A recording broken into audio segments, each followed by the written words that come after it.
Professional electric scooter racing is coming. Electric Scooter Guide has been following developments in scooter racing in the Southern California desert, in the Philippines, and the most exciting racing series of all, the eSkooter Championship. This is the racing series that would utilize the mind-blowing eSkooter S1X, prototyped by Williams Advanced Engineering of Formula One fame. Today, we're joined from London by international fashion model and superbike rider Jordan Rand. We'll ask her about her intense experience riding and testing the world's rarest and most expensive scooter, the S1X, on a racetrack in Italy. You should definitely follow her on Instagram. She has nearly 140,000 followers, and you're going to see some great shots of her riding the S1X and other scooters there. Jordan, thank you so much for joining us. We are super excited to have you here on the show. Thank you so much for having me. I'm happy to be here.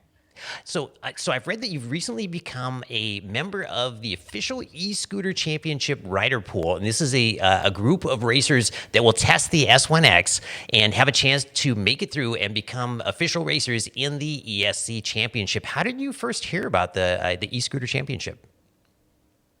Well, funny enough, I heard about the eSkooter Championship from a friend at Soho House. Finally, that membership is paying off. But they told me to check it out. I went to their website and saw that they have an application for pro riders to fill out. Mm-hmm. And they are looking for not just racers, but people from all sports backgrounds, freestyle scooters, skiing, not jet skiing, what is it? Water skiing. Yeah. Any sports that, you require good balance and serious athleticism, they're open to people trying out. So I filled out the form online, and that's pretty much how I got into it. Nice. I mean, did you know, like, when you first heard about it, like, this is something you just absolutely wanted to do, or you're just like, oh, what's this? Let's find out more? At first I was definitely intrigued by the idea, but I really wasn't sure about it. I wasn't sure how serious I should take it. Mm-hmm. I'm like, I have a full-time job at the moment. So I was like, what is this going to entail? But after I started doing more research on ESC and seeing how, like, seriously involved this is and what kind of people they have involved, like, everyone's coming from Formula One or Formula E, I was like, okay, this is a big deal. Yeah. And this is a serious opportunity. I definitely want to look into this further.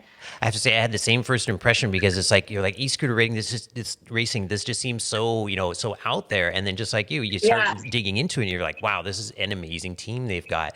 I've seen some video clips of you riding the S1X on the racetrack, and you look super comfortable. And so now getting ready for the testing day in Italy, what sort of preparation did you do to get ready for that? Because that's going to be pretty different from riding a motorcycle on a racetrack. Yeah, I didn't have much experience with electric scooters. I had one when I was like 10 years old that had like a little seat on it and went like 10 miles an hour. But since then, I haven't had much experience with electric scooters. And so when I found out about this opportunity, I was like, okay, I don't want to show up in Italy and make a fool of myself. So I have to figure out a way to get a scooter and train and just, make the most of it. So we got in touch with a company here in the UK called the eSkooter Co. And we told them that we were training for ESC, which of course they knew all about, and were very excited to partner with us, which is ideal. We started off with a Dualtron Mini, and I just went up and down the street. I have like a closed-end street, so it doesn't have much traffic. I just went back and forth as much as I could, trying to get used to the feel of it, trying to get used to the throttle, just trying my best to get as much experience as I could before we took it to the track. And I got to know my neighbors really well.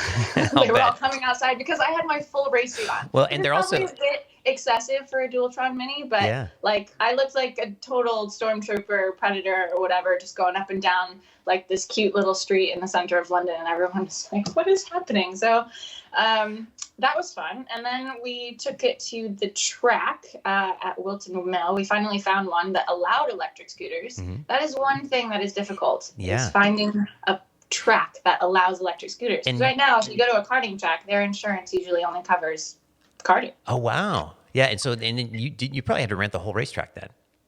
You do, yeah. You can't go out there with the carts. Right, yeah. But the Wilton Mill actually has a deal, I think, with ESC, so the rates were pretty reasonable. Nice.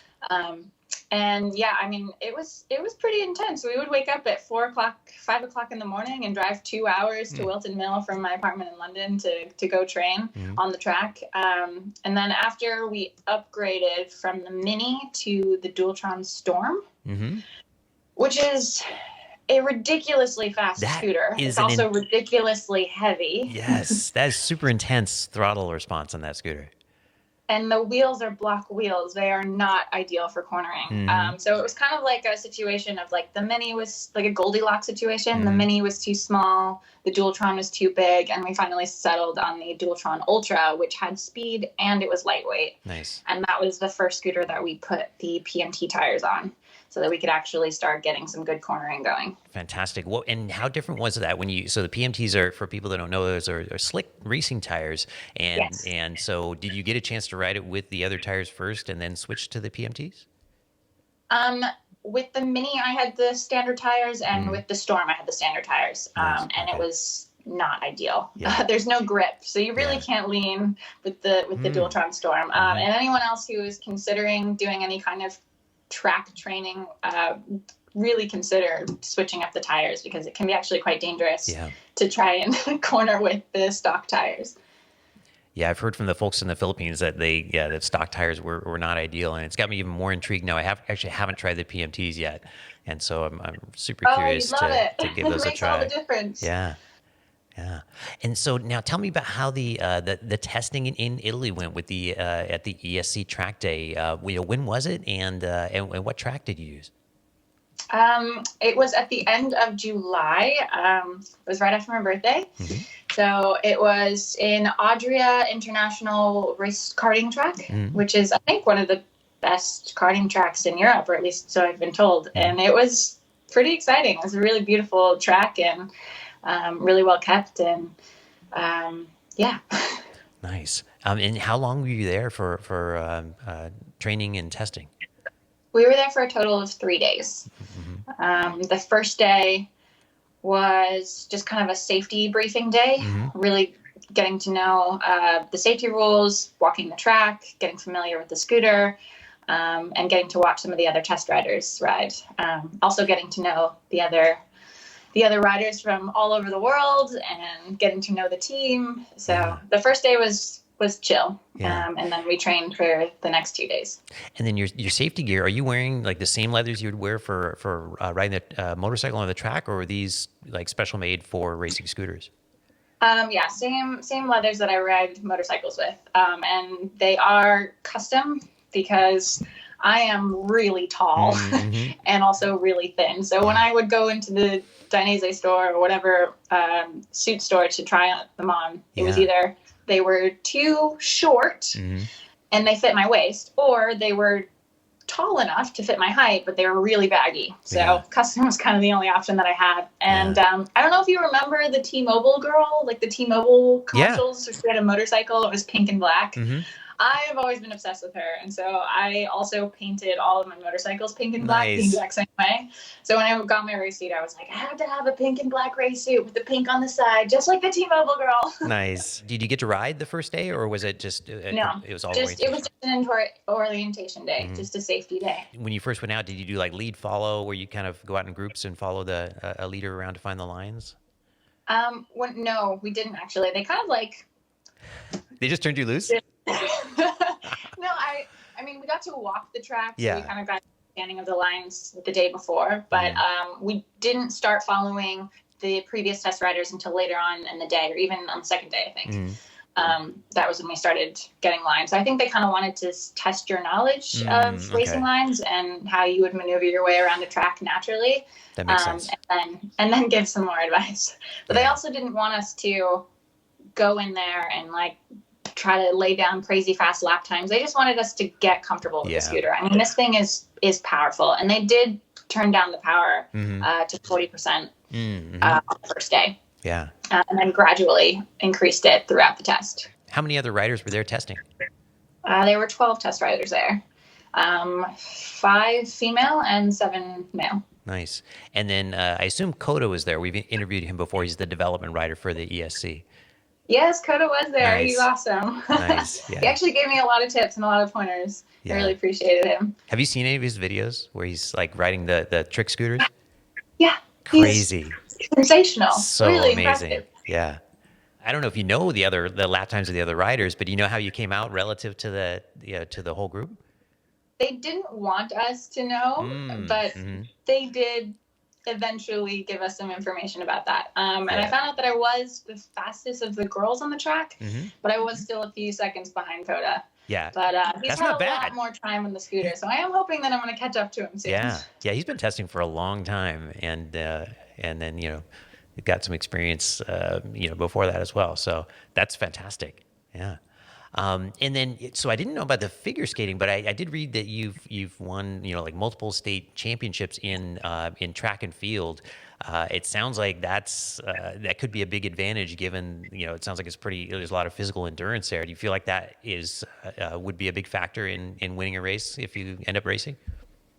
I think so. Yeah, Mm. 100%. I mean, it is a very physical sport, so you definitely need to have the body of an athlete Mm. and know how to train. I think that knowing how to train and Mm. being coachable Yeah. is hugely Mm. valuable in any sport. Yeah.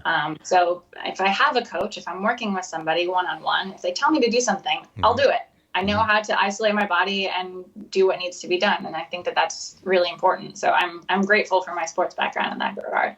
Wow, yeah, I hadn't thought about that. That totally makes sense, because I know, following professional motorcycle racing, Rossi and just retiring now, but one of the big things was just that communication and that being able to work as a team and get that feedback going, and that's great. I hadn't thought of that. Definitely, the engineers that are coming from YCOM, they are sensational at Hmm. like telling you all of the data. And I've never done a sport that was monitored so closely with data. Yeah. Because in figure skating, it's not like you're attached with wires that like breathe data into a computer, and then afterwards your coach is like, okay, so your velocity in that turn was like really slow. Yeah. I don't have that kind of information or that kind of feedback, but it's amazing how much improvement you can make when you know exactly when you get on the brakes and exactly when you're getting back on the gas, and they Yeah. can start to like fine tune, like you can get back on the gas earlier in that corner, and you can start braking a little bit later in this corner. You're losing time here, you're losing time there. So yeah, Wow.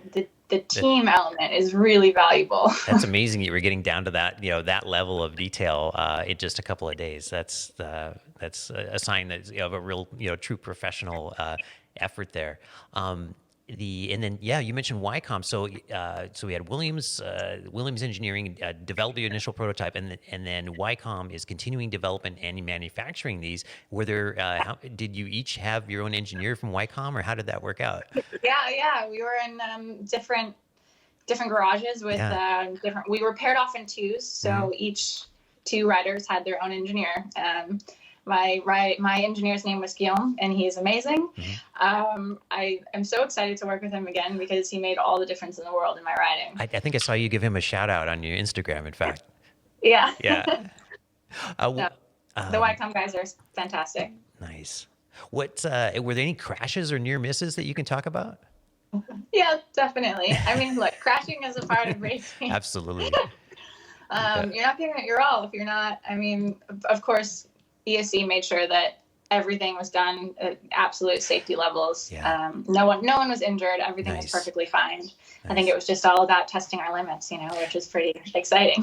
Yeah, that's another great thing about working with a true professional organization like that, is you can just tell, reading all the materials, they have a huge focus on safety, and that's just so important. Runoff room, things that people don't think about if they're not, really, if they don't really know what they're doing. So that's awesome. And then what was your favorite thing about the S1X? Oh, my favorite thing about the S1X.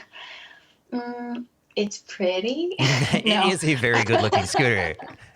That's a great answer. It's extremely well designed. I Yeah. mean, they really managed to make something that is futuristic and sexy even. I mean, it's definitely the best looking scooter out that I've seen compared to all the other ones that are out there.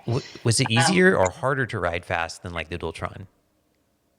It's way easier. Nice. To be honest, I don't think I can go back to training on the Dualtron. As much as I love it, there's no comparison with the finger throttle, and also Hmm. the way that the Dualtron accelerates. It basically is going from nothing to everything, and it's Yeah. just like this constant like jerk of acceleration. Whereas the ESC scooter actually has a solid, smooth roll on, much Yeah. like a motorcycle would. Hmm. And that makes it infinitely safer to accelerate out of a corner. Because otherwise, when I was on a Dualtron, I'd be like still banked over trying to get back on the gas, and it was Hmm. like sliding out from under me. Yeah. So Wow. I completely forgot what your question Yeah, was. I yeah, don't know. I'm just completely distracting myself right now because I'm so excited about hearing this because it's like this is what I was hoping would come out of racing. This is, this kind of development is, I mean, just it pushes things forward so fast because right now we're getting scooters that are faster and faster and faster and faster, but the control is not, as you found, is Horrible. not Yeah. always I mean, there. I spent hours on my Dualtron Yeah, just trying to practice throttle control, just trying to like practice that yeah. smooth, gradual acceleration.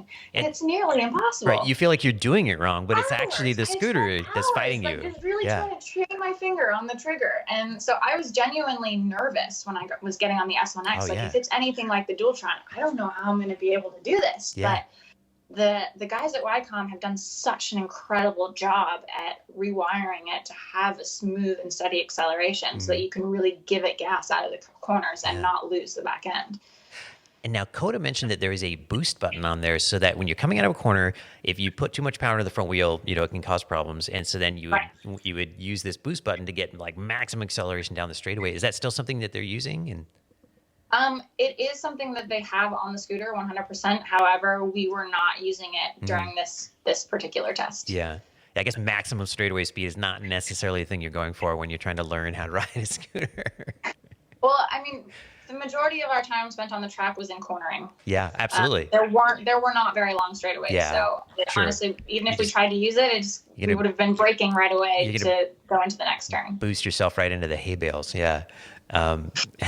Do you know? I mean, so it sounds like on a tight track, you're not going to hit super high speeds. Do you know the maximum speeds you were getting to? I don't. There was Yeah. definitely, I mean, I wasn't looking down at the Yeah. speed gauge. I was Yeah. keeping my eyes on the track, so I don't actually know. We did For do sure. one speed test, Mhm. which was just in a straight line, and that felt really fast. But again, Yeah. I don't actually know what the speed was. If I had to guess, I would say we're getting closer to 100 kilometers per hour. But yeah, that's just a guess. Nice. And then, so the scooter does have a speedometer on it? Not that I noticed. Yeah, I don't think so. Yeah, I was gonna say, 'cause, it's, I know- it's not. There's not like a circle gauge where it's like going from Yeah. Yeah. I say 0 to race 60. It's not like that. cars, race bikes, they usually delete it, but I thought maybe they'd have one. No. But it totally makes sense that they wouldn't.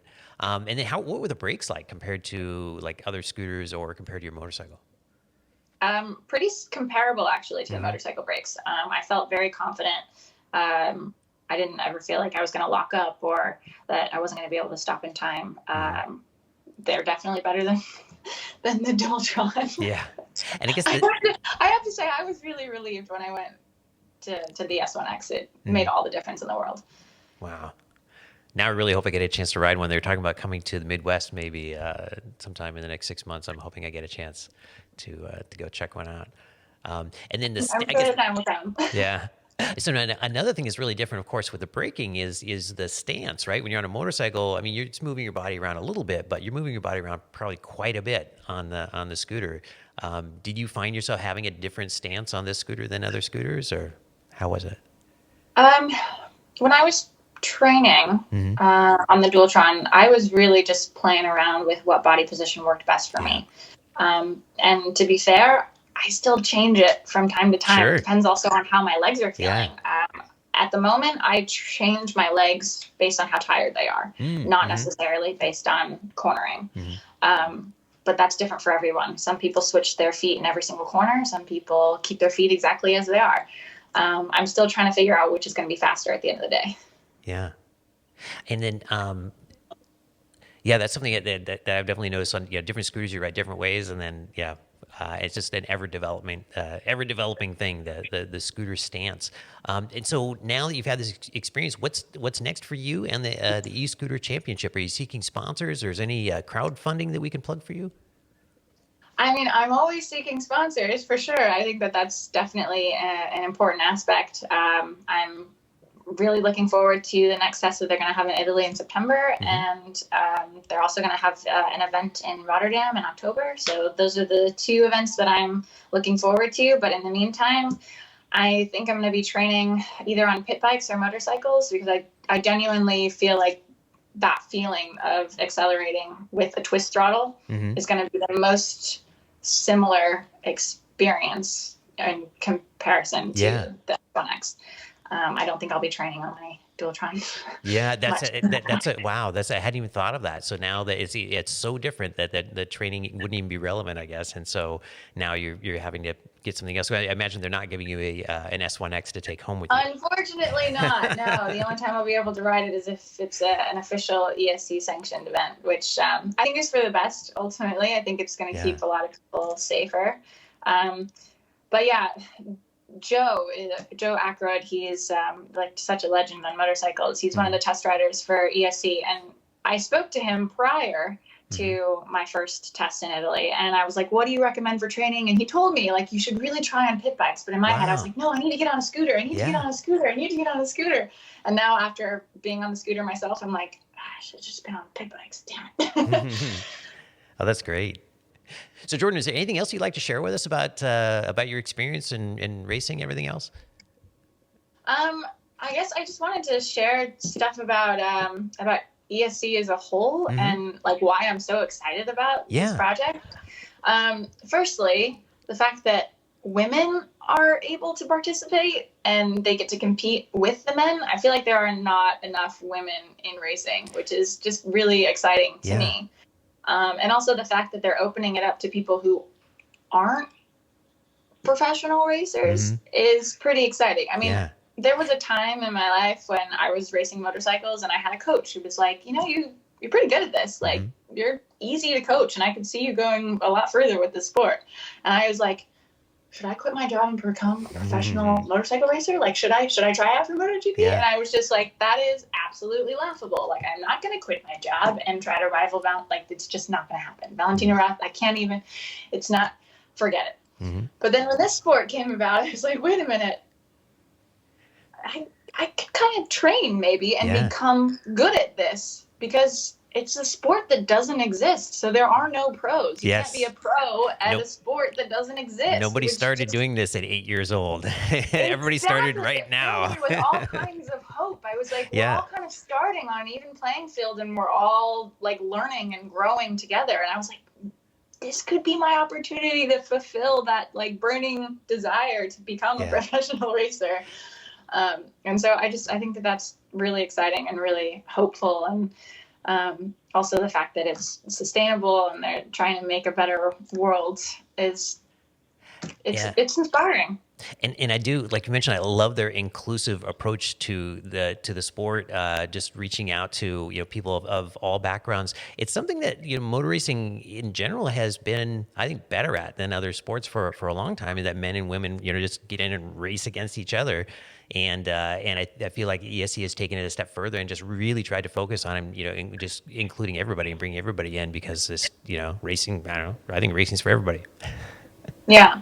Well, one thing that Coda said, I think there was an interview at some point, I'm not entirely sure who it was with, but he said that ESC is probably going to be one of the most relatable sports out there, because very few people will ever know what it feels like to sit in a Formula One car.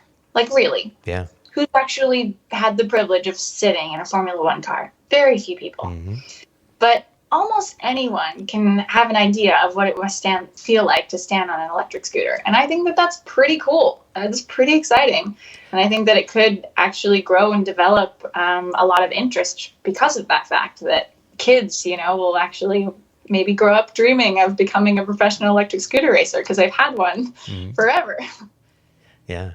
And then it's got to be so satisfying to be a part of something that is, you know, that is ultimately good for the planet, that we're helping, you know, develop interest in electric scooters and you know, proliferate the idea of, you know, scooters for transportation. So it's awesome. Yeah, for sure. I mean, I think it's definitely necessary if we can limit the use of cars and inspire people to embrace micromobility. I think that that's really powerful. Yeah. Well, really looking forward to following along in Italy and in Rotterdam. It's a beautiful city. I've been there. And thank you so much for joining us. It's truly, it's been an absolute pleasure having you. Oh, thank you so much for having me. This has been a blast. Cool.